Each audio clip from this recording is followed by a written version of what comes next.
Imagine a scenario where someone wants to invest in environmental, social, and governance factors in their investment decisions.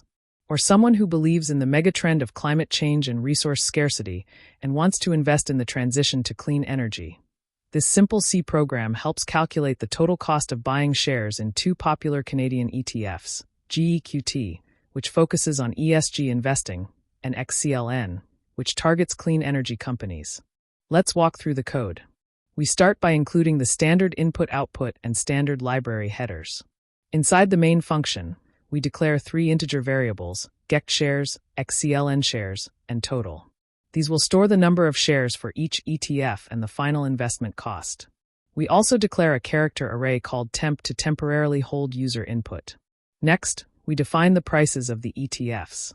GEQT is rounded up to $40, and XCLN is rounded up to $25.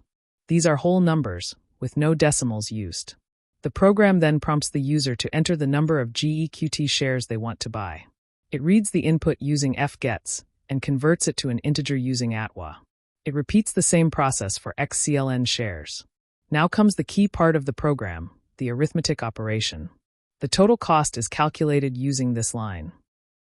Here, C follows the standard order of precedence for arithmetic operations. Multiplication happens before addition. So first, GEQT shares is multiplied by GEQT price. Then, XCLN shares is multiplied by XCLN price.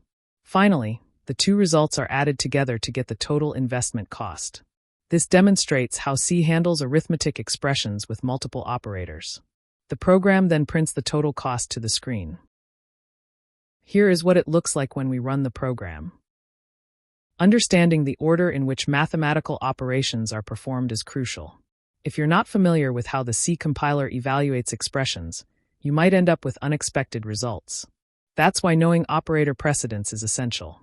Here are two more C program examples that demonstrate how the C compiler evaluates.